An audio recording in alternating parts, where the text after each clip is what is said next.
That story right now to bring you Governor Steve Sisolak. Let's listen in. Governor Sisolak. Loved ones close to our hearts at this time. Please join me for a moment of silence.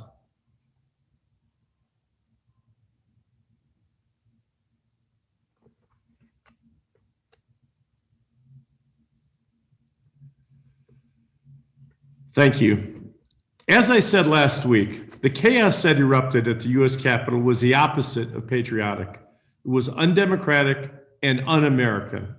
When we do not operate together as the United States of America, this is what happens. And last week's events, to me, were a culmination of the last 4 years of a lack of leadership at the top. It can feel like we are more divided now than ever before. The chaos and collapse did not just happen last week. It had been developing steadily in the last 4 years, and at a far more rapid pace in the last 10 months.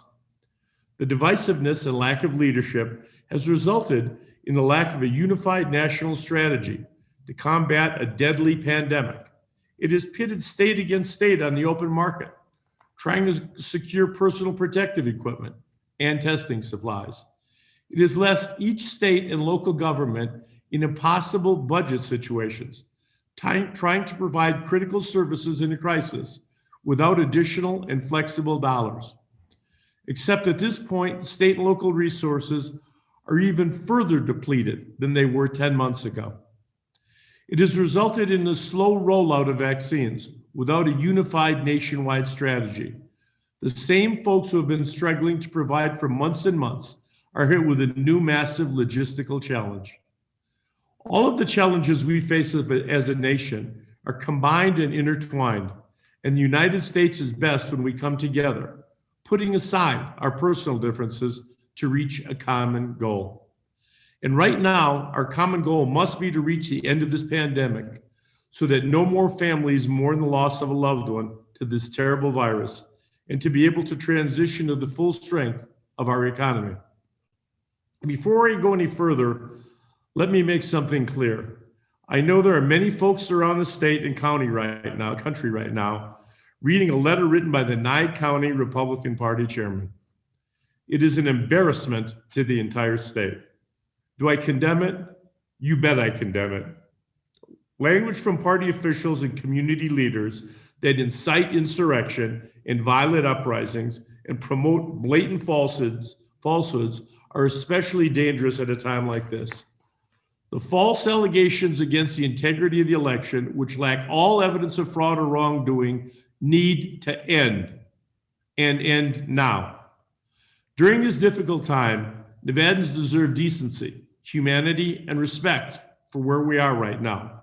Whether the threat is real or perceived, it is horrid at a time that we're all dealing as a nation, with what we're dealing as a nation. As you're going to hear today, we're trying to get out our largest vaccination in the state and country's history. We have healthcare workers overwhelmed in hospitals. Most importantly, our children are watching. They're internalizing this. We owe it to them to do better. We can do better. I often think about raising my 2 girls as a single dad. As a parent, I can't imagine trying to explain to them what the nation is going through right now. These comments have no place in the state of Nevada. Today, I'm pleased to join once again by Candace McDaniel and Shannon Bennett from the state's immunization program. They will help provide an update on the state's rollout of the COVID-19 vaccines, including changes to the COVID-19 vaccination playbook and what Nevadans can expect to see in the coming days and months. As we have said from the start, this is a dynamic and fluid situation, and we learn more and more from the federal government each day about a vaccine rollout, about the challenges we're facing logistically, and what we can do as a state to help ensure vaccines are reaching Nevadans as soon as possible. We're being as transparent as possible with Nevadans during this time. Before we get to the update, I wanted to talk to Nevadans briefly about extending the state's current mitigation measures in place to help slow the spread of COVID-19. Our HHS team predicts it's likely we won't see the full impact of the holidays and gatherings in December until around 2 weeks from now. and we likely won't see the full impact of New Year's Eve and New Year's Day until the end of the month. Remember that this relates to new cases specifically. The impact related to hospitalizations and deaths will be further delayed. The reality is what trends now shows that the state, including Washoe and Clark, are still experiencing very high levels of disease burden. Even if cases decline or plateau or starting between holiday surges, community spread is high and many of our hospitals are strained. It's for these reasons we will be continuing the mitigation measures that are currently in place. At this time and for planning purposes, we are looking to keep these measures in place for another 30 days. But just as we've said since the start of the pandemic, we will remain flexible, and if situations change, there is always the ability to adjust. At the time I announced these measures, I called it a pause because I truly hoped it would only have to last for a short period. However, we remained at an all-time high, and due to Christmas and New Year's, our case numbers are likely to increase over the coming weeks. And again, increased cases lead to increased hospitalizations, which lead to increased deaths. In order not to add increased burden on our hospitals, we must remain under these strict mitigation measures and change our behavior immediately. We must double down. Under the continued mitigation measures, businesses like bars, restaurants, gyms, and gaming operations must continue to operate at 25% capacity under strict social distancing measures. Like I've said many times, there is hope on the horizon with vaccines, but full-scale vaccination will not occur until further into the year. In the meantime, we're setting record highs for COVID-related deaths, and our healthcare workers continue to ask us all to help Nevadans. This isn't over, even though I know we all want it to be. We are past the 10-month mark since our first case in Nevada. Over time, it's become easy, it's become numb to see the daily numbers. But we can't allow ourselves to do that. Now is not the time to give in. It's a time to double down for the future of our state. It's the only way that we'll recover. After all, vaccinations have begun. There are so many reasons to be hopeful for the future. On to vaccines. Before I turn today's presentation over to Ms. McDaniel and Ms. Bennett, I wanted to talk high level about our state's goals when it comes to COVID-19 vaccination efforts. First, we're focused on a science and policy-based distribution model that's reflected in every version of our playbook and will be reflected in the third version of the playbook being released today. Candace and Shannon will provide a more thorough update on the changes that have been made, but I wanted to provide a few highlights. Notably, our team has recognized the importance of prioritizing our senior population who have been hit hard by this virus, and we are developing plans with partners to help with this vaccination effort.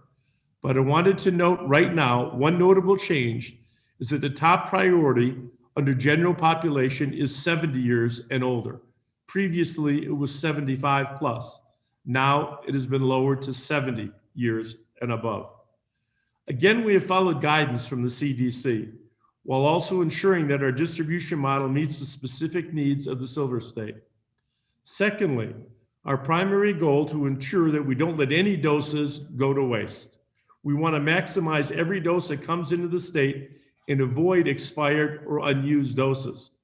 So far, our local health districts who are vaccinating healthcare workers in the first tier have done a tremendous job to make sure they're using every dose once vials are defrosted, and we need to continue that going forward. The immunization team that kept that goal in mind as they developed updates to the playbook. They listened to those at the local level who expressed a need for additional flexibility to adjust to real-life situations on the ground. I'm confident that these changes will help reach that goal. Additionally, we want to ensure that vaccines are distributed equitably across all populations, including our historically underserved populations. We know this pandemic had a disproportionate impact on our communities of color, and we need everyone involved in this effort at the state and local level to make sure there are plans in place with a strong emphasis on equity. Since vaccines arrived in the state a little less than a month ago, The first doses of Pfizer vaccine arrived on December 14th. We have been in close contact with the local health districts and hospitals who have been administering the vaccine to our healthcare workers. In the last week or so, many counties were making great strides in finishing up vaccines for healthcare workers and are ready to move forward with more vaccinations. There is no doubt everyone has been working so hard, but similar to every other state who has been tasked with completely running the largest vaccination program in history, there have been challenges. Instead of ignoring or denying the challenges we face, we'll be committed to identifying them and finding solutions. We will course correct as necessary and remove any obstacles to get more shots in the arms of Nevadans. In this vein, and after the first few weeks of vaccinations, I asked the best logistical leaders in our state to get together and review what has worked so far, what challenges we are facing, and what we can do as a state to resolve any issues moving forward. This group includes a Division of Emergency Management, the Nevada National Guard, and our state immunization team. This is the same group who worked with our local health and emergency response leaders to address the challenges that we faced with COVID-19 testing at the start of this pandemic. And I am confident they will work to identify challenges, develop solutions, and implement them on the ground. The team right now is working with local partners on the logistics of standing up vaccination centers for our state's most populous locations, looking into expanding who can physically give a vaccine, breaking the data entry backlog issue by repurposing or hiring new staff, and so much more. I'm committed to using every resource available to support every solution that they identify. Fortunately, the latest stimulus package included more funding for state vaccination programs. And while this money will come in at the midst of this operation rather than prior to it starting, we will gladly put it all to good use to assist our efforts. This team I convene continues to look at and make breakthroughs in these challenges daily, and we will be sharing more information on these fronts as it becomes available. We all share the common goal of getting Nevadans access to the vaccine faster. We are limited by certain factors out of our control, including how many doses are allocated to Nevada by the federal government. I know the number one question people ask is, when will I get mine? And trust me, there is no one who wants to provide you with that timeline and that vaccine more than me. Unfortunately, the federal government only provides our allocation amounts for 1 week ahead, putting state and local vaccination teams in an impossible position to predict exactly when prioritization groups will be able to get vaccinated. We have joined other states in expressing this concern to those currently in charge and to the incoming administration, and we will continue to do so. I am hopeful the incoming administration will quickly implement a unified national strategy and employ additional vaccination assistance to states to reflect the urgency of this operation. Until then, we will be relying on state and local leaders and partners throughout the state to do everything in our power to vaccinate as many people as possible on our own as quickly as we can. At this time, I want to turn over the presentation to Ms. Bennett. Thank you, Governor. It is a pleasure to join you and provide this update. We know people are anxious for information. Through this first piece of the vaccine rollout, when doses were allocated to very specific populations in Nevada and nationwide, we were learning the nuances of the vaccine and developing processes that will serve us as vaccine becomes available to more Nevadans. It was important to protect the health of the public and ensure we were reaching our target population of critical healthcare workforce before moving to other Nevadans. As more vaccine is delivered to the state each week, our communication will continue to increase as we will use all methods available to spread the word on how, when, and where you can be vaccinated. But we must continue to be patient and maintain our mitigation measures until more doses arrive. As of January 10th, 61,644 doses of COVID-19 vaccine have been administered and reported to Nevada WebIZ. This includes more than 8,700 second doses for Nevadans who were the first to be immunized in December. We are excited for this first milestone of Nevadans receiving their second dose of vaccine and being fully immunized.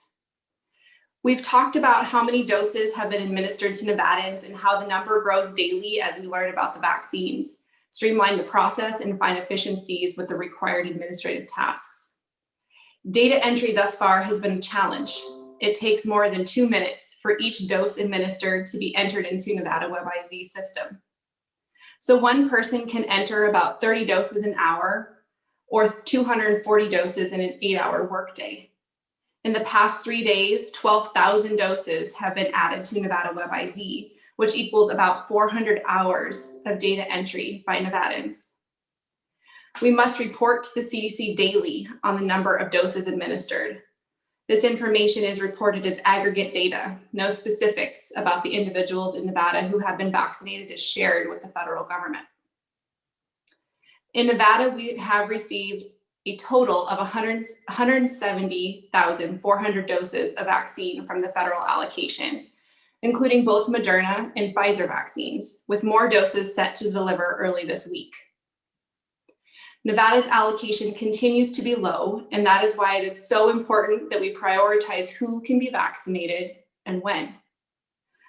I want to walk through how the federal allocation is ordered and delivered to Nevada. There is a cadence to the vaccine allocation, ordering, shipping, and physical receipt. We have a set amount allocated to us each week from the federal government, and that is the total number of doses we are ordering against. Each week, after discussion with our local partners who are administering vaccine in their community, we place orders for the upcoming week. So as time goes on, we know the amount we can order from, how much is currently on the truck or in transit, how much we have administered to individuals, and the number of doses we have across the state currently available to be used. Since we are always ordering doses a week prior to actually having that vaccine on hand, it does cause a logistical challenge that we continue to discuss with our local partners in order to be able to get vaccine to Nevadans efficiently, without too much vaccine sitting on shelves and with no wasted doses, but without overpromising how many people are able to be vaccinated in a set time. We are working with all Nevada counties on a continuous basis to ensure the doses received are spread equitably across our state. The current limit of supply available to us makes this challenging, but the immunization program is committed to ensuring that all Nevadans in our rural or frontier counties and in our cities, north or south, all have an opportunity to receive vaccine as we move through the distribution plan. We want every dose available to be used, and we know adjusting the administration plan once a vial has been punctured or thawing has begun may occur. Both Pfizer and Moderna vaccines can stay in their original frozen storage conditions for up to 6 months. Moderna vaccine in its thawed state is also stable for up to 30 days in a refrigerator. But these vaccines must be used within 6 hours of puncturing the vial, and vials should not be transported after puncture. Once they are thawed, they cannot be refrozen. All of this complicates the vaccine response. Our goal is to ensure that no dose goes to waste, and the updates to the playbook Candace will talk about describes the flexibility we have added for vaccinators, which better reflects the reality of this dynamic situation. I will now turn it over to Candace to talk more about the third version of the vaccine playbook. Thank you, Shannon. It has been uplifting to see the response of Nevadans on how eager people are to receive the COVID-19 vaccine. We know it is hard to know the vaccine is here, but not yet available to all Nevadans. As Shannon said, we are receiving weekly allocations and working with all of our local partners to ensure vaccine is reaching all communities in our state. It has been a long process to review the federal guidance and recommendations and complete this updated playbook to provide context on Nevada's plan and guidance for our vaccinators. I want to talk about the changes we've made. So the first being that we are moving away from a tiered structure to focus on lanes of vaccination that will run concurrently. This changes the structure of our playbook and plan going forward, but does not impact the counties already moving into what was previously identified as Tier 2. We know that in Nevada, we are all in this together, and that our workforce, our families, our friends, and our neighbors are all essential. In the revised playbook, we have moved to a model where our essential frontline workers and specific high-risk populations will move into parallel lines. So upon completion of the healthcare workforce and support category, counties will move to vaccinate those 2 lanes concurrently in a prioritized order. The general population lane is prioritized based on mortality, morbidity, and other considerations. We recognize the importance of prioritizing our senior population who have been hit hard by this virus, and we are developing plans with partners to help this vaccination effort. As the governor mentioned, one notable change is that the top priority under our general population is 70 years and older. Previously, it was 75 and older. After the 70 and older, the next general population priority group is 65 to 69 years, followed by Nevadans between the ages of 16 and 64 with underlying conditions. The immunization program has worked with our partners and community groups to identify those with underlying health conditions, and we are using the CDC guidance to identify the specific underlying health conditions that put a person at increased risk of severe illness from COVID-19. Those can be found in the updated full playbook and a new condensed playbook briefing document that will be released after this press conference. At this time that Nevadans with underlying conditions are receiving the vaccine, it will also be available to those experiencing homelessness and individuals with disabilities.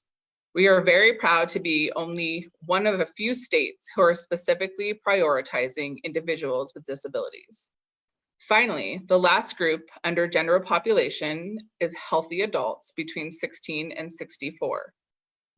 While this general population lane is occurring in priority order, the parallel line of our frontline essential workforce will also be getting vaccinated in priority order.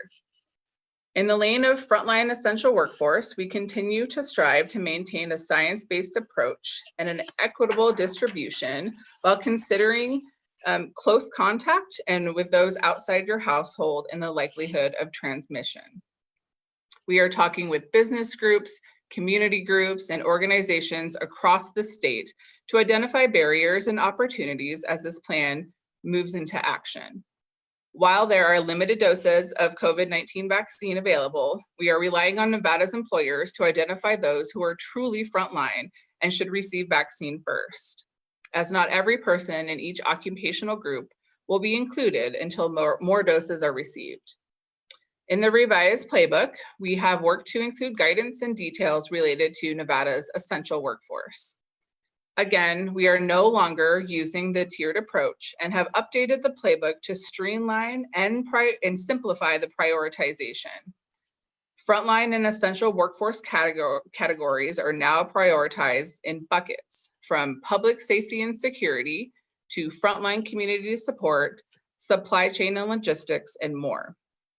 While most of the prioritization order remains similar to the last version of the playbook, some changes have been made and critical industries are identified with further guidance, including education, public health, and mortuary services, the end-to-end essential goods supply chain, and food service and hospitality, among many others. We know it's important for our students of all ages to be able to attend school, childcare, and higher education. Therefore, workers in these groups, including the vitally important support staff, have been identified along with other areas of frontline community support. We know many in these fields are not able to do their jobs remotely and are essential to our community. We have also updated the location in the plan for those who provide mortuary services in our state. This essential function has been impacted greatly as communities statewide are suffering from those lost to COVID-19. Another key group that additional guidance has been added for is Nevada's end-to-end essential goods supply chain, which takes into account all the people involved in moving an essential item such as baby formula, food, hygiene products, and more from where it was created to where it is sold, manufacturing, transport, distribution, and sales.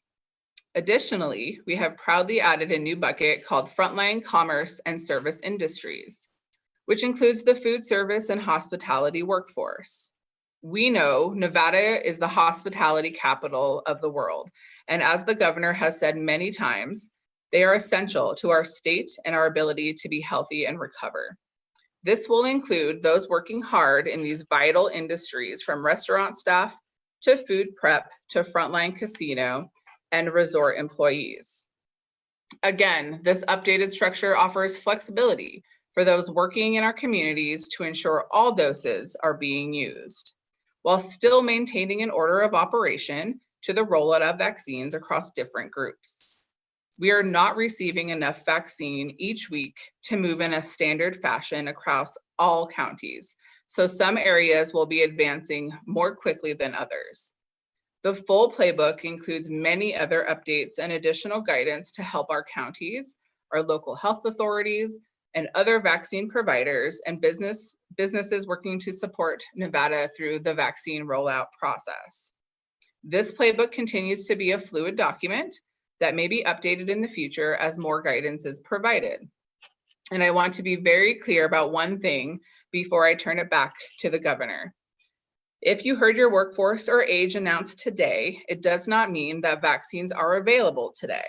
When counties are ready to vaccinate different categories within these 2 lanes, we will work with them to ensure that you know. Please wait for the communication from your state and local leaders. We know that you are eager to get this vaccine, and that's great, but please be patient, and we're going to ask just to wait for a little while longer. Thank you, and I will now turn it back over to the governor.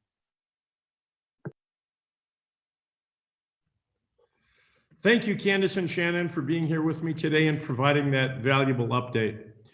We know Nevadans are anxious to know who, when, and where. We also know the federal government has made it difficult for states to provide some of these answers. But here in Nevada, we are fighting to find solutions for all of you every day. I know this incredible group of health leads, emergency managers, and the Nevada National Guard are up to the task of doing all we can at the state and local level to communicate effectively with all of you. They're building the largest vaccination operation in our state's history, and I know it will be something that all Nevadans will be proud of. At this time, I'll turn over to my staff to help facilitate some media questions. Thank you for joining us. Thank you, Governor. This is Megan Delaney, and Governor Sisolak's office will do Q&A through the raise hand function on Zoom. So if you're a reporter who's on the call. All right, well, that was Governor Steve Sisolak there, and also state health officials providing an update to our coronavirus response as well as the vaccination efforts going on right now. ABC's World News Tonight is next. We'll see you back here tonight at 6.